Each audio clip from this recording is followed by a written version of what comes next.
Dear friends, my presentation has basically two parts. The first part, I deal with the social teachings of Pope Francis as given in his most major documents. And then the second part deals with his implication to theological education today. Now, in the first part, under social teachings, a vast area, time is enormously limited. I just deal with, first of all, the basic principles that involved in his social teaching and the ethics that guides all his social teachings in most of his documents. And then I highlight what I call it the importance of religion for human well-being. Enormously, he brings out religion for human well-being.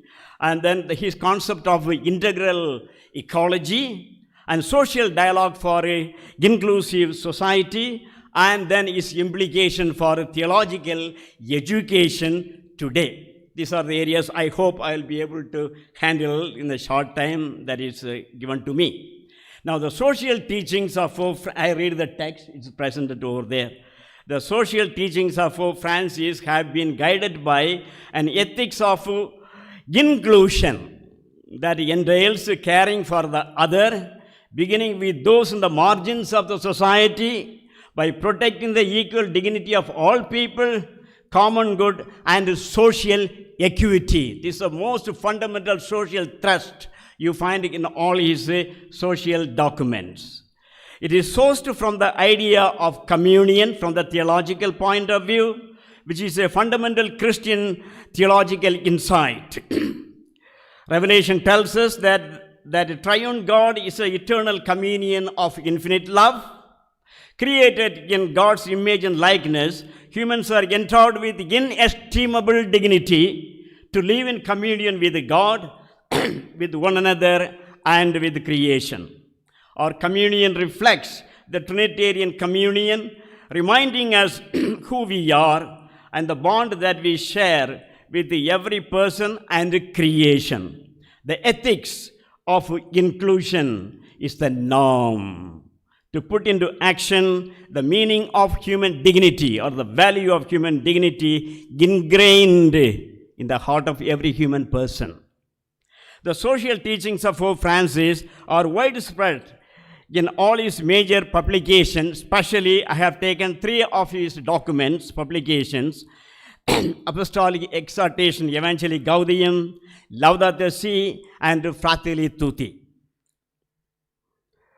These documents are issued when the world is being confronted with a serious social and environmental crises. Both crises have been heightened by the free market economy of the neoliberalism that rejects state intervention in the interest of the common good and social equity.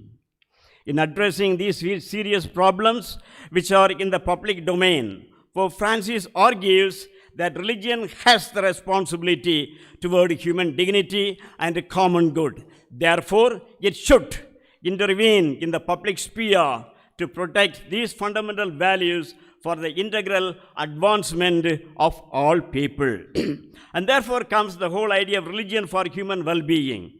In Evangelii Gaudium, Pope Francis critiques the current economy of exclusion created by neoliberal capitalism centered on market economy. He says, in this economy, money has become the idol that no longer serves people but dominates.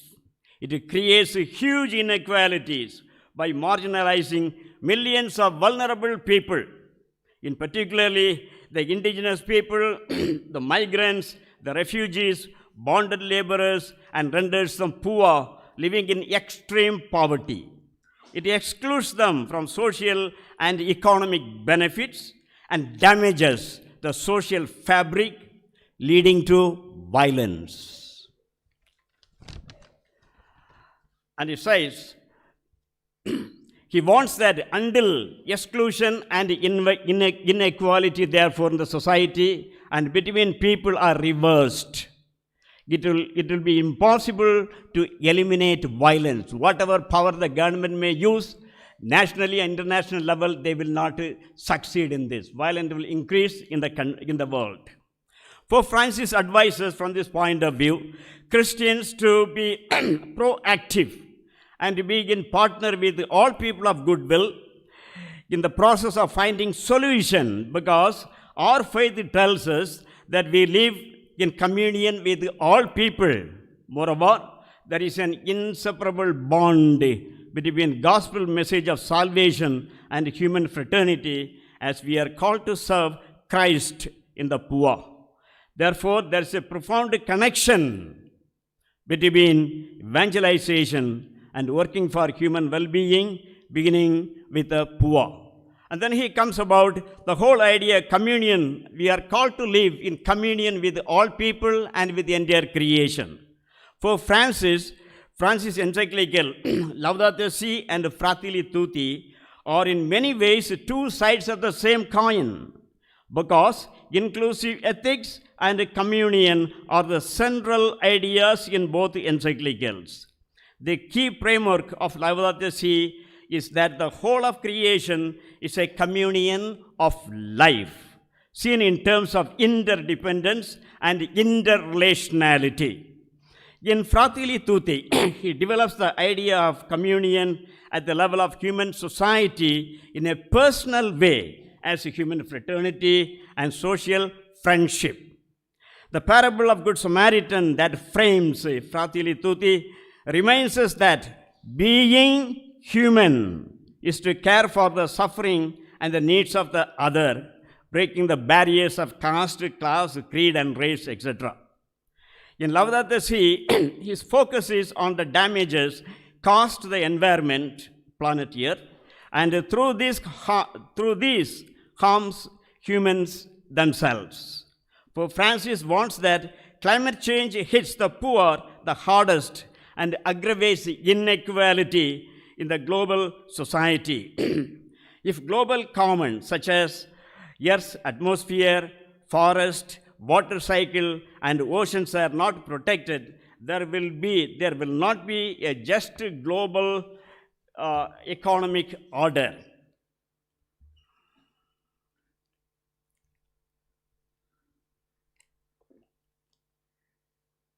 And now, therefore, he cautions that human environment and natural environment deteriorate together. Today, there are not two separate crises, one environmental and other social, but rather one complex crisis, which is both social and environmental. The climate paradigm should not be determined by the interest of the powerful, but by the demand of global justice. This requires dialogue with all people of goodwill to create a global alliance for a sustainable and inclusive development of humanity, for which each person, according to his or her own culture, experience, involvements, contributes. Now he brings out, therefore, the concept of integral ecology. For Pope Francis is emphatic that ecology is not merely about the sustainable use of natural resources and the protection of biodiversity, but about integral ecology that addresses human dimensions of the current environmental crisis. It is therefore necessary to promote an economic system that respects human dignity and favors productive diversity and business creativity for creating a variety of jobs so that the poor and the vulnerable could work according to their capacity and live a dignified life through work. He cautions, therefore, against market economy that reduces the production cost by laying off workers as an unsustainable consumer good. In Fratelli Tutti, for Francis observes that the ethics of inclusion demands that we need to reverse the existing priorities in the labor market. Thus, is needed to provide job security to those who are on the margins of the labor market, such as the migrants, the gig workers, those marginalized and excluded in their own countries. Further, he refers to the principle of equal dignity of all people to regulate the right to private property for the sake of common good. This reasoning could also be extended to put limits on the freedom of market economy. Now, social dimension, social dialogue for inclusive society comes therefore. In pluralistic societies, where we erect walls, both real and ideological, for Francis says, patient and painstaking, multifaceted social dialogue is the best way that we can lead to identify and recognize our shared fundamental values, the principles of social solidarity and friendship, co-responsibility, and complementary worldviews form the framework for dialogue.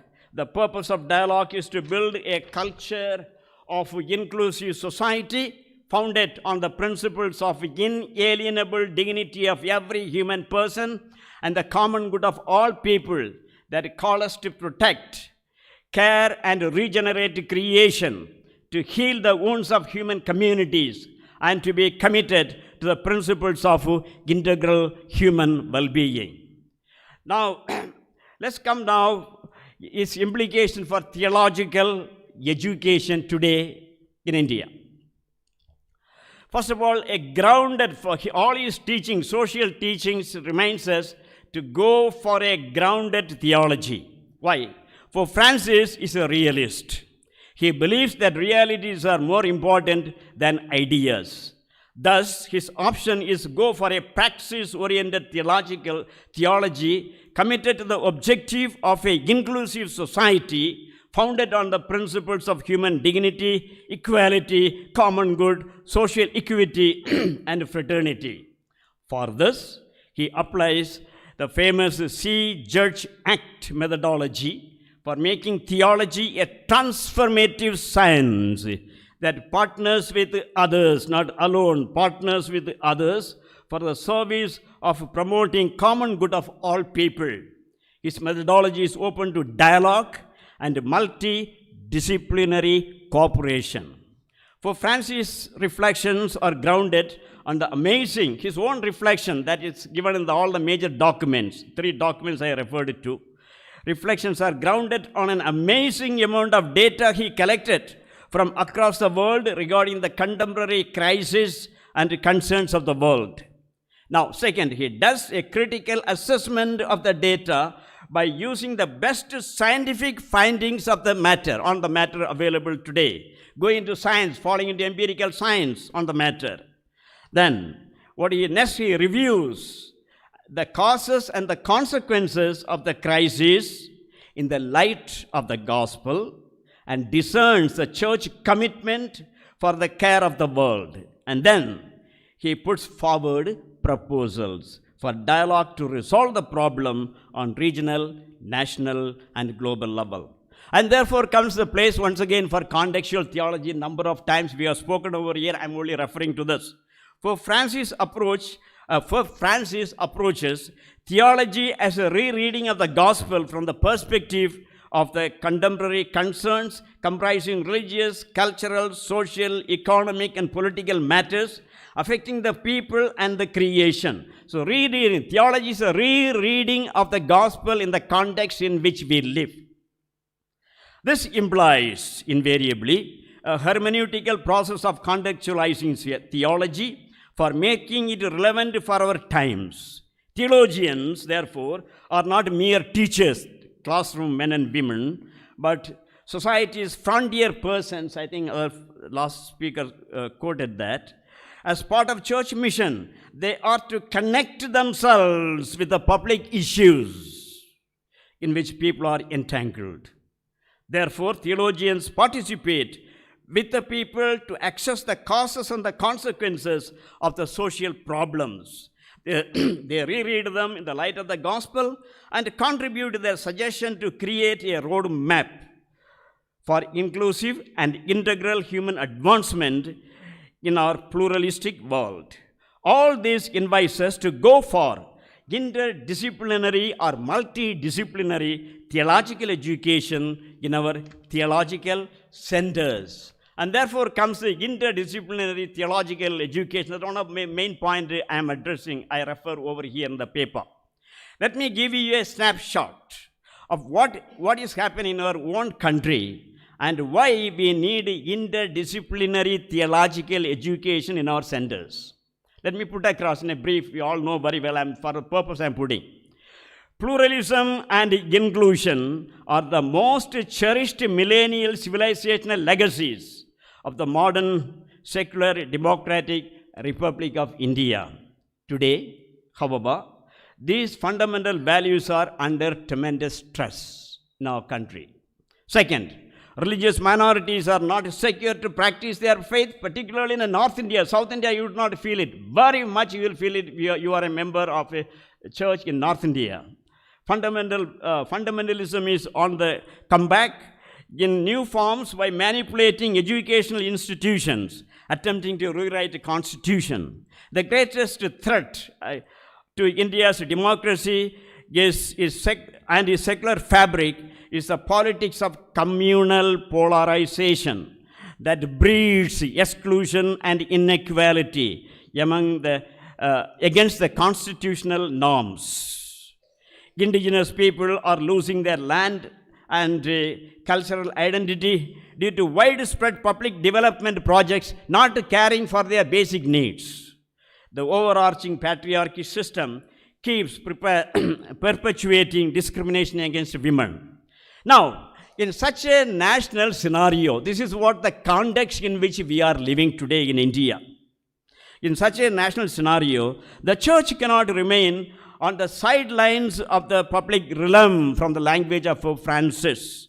It has a public role to reawaken the spiritual energy for the advancement of humanity and for the universal inclusion. Theology has to encounter these complex issues for which it is not equipped with its own knowledge capacity. It has to rely on others. It has to partner itself with the others.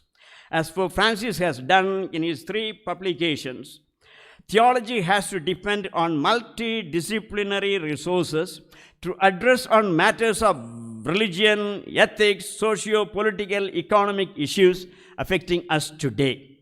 I think the signs of the time tell us that we need to integrate interdisciplinary studies in our theological faculties.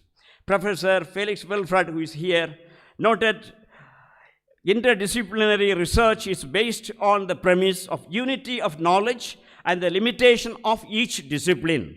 A single discipline is able to deal with only one level of reality, and it leaves out other aspects and dimensions. On the contrary, interdisciplinary perspective or multidisciplinary perspectives cuts across conventional borders, separating the sciences, and provide us with a wide knowledge capacity to address complex problems affecting us today. Today, many discoveries in life science, for example, advances in technology, or the achievements of the multidisciplinary researchers that are getting on in our universities and research centers. Interdisciplinary research requires teamwork. Not one man's show, one woman's show, but it's a teamwork. It is a team of scholars from different disciplines do the research and share the data on specific topics. This means it is also necessary to introduce academic team culture in our theological faculties. Not I alone sitting in the library and preparing my text. Faculty members sit together and prepare the topic for their lectures. Further, it is needed that theological faculties establish academic fellowship, connect themselves with universities and research institutes. This is required for sharing data and dialogue with matters related to the idea of inclusive society in a pluralistic country like ours, and the environmental issues too. This will broaden the scope of theology and its relevance to address pressing crises of our times. And finally, in conclusion, I suppose I'm able to conclude it. Social teachings of Pope Francis present a remarkable Christian blueprint to societies that seek good of all people and the planet Earth, our common home. Consistent with the Catholic social teaching, his social is not separate, it's consistent with the Catholic social teaching, mainstream Catholic social teaching. His teachings are centered on the equal dignity of all people as the most fundamental value that shapes an inclusive society and rejects inequality and exclusion in any form. Consequently, ethics of inclusion runs through his social teachings. Equal dignity of all people is the bedrock upon which the claims of equality, common good, and social equity stands, as we have in our own constitution itself. The social teaching of Pope Francis are timely critiques against the unfair free market economy of the neoliberalism, which has been creating serious life-threatening social and environmental crises across the globe. The church cannot adequately defend it. The church cannot adequately defend, we all claimed pro-life. The church cannot adequately defend the right to life if it does not also defend and promote just economic, social, and religious means to sustain lives. Hence, he tells us, I quote, a great cultural, spiritual, and educational challenge stand before us, as it will demand that we set out on a long path of renewal, unquote.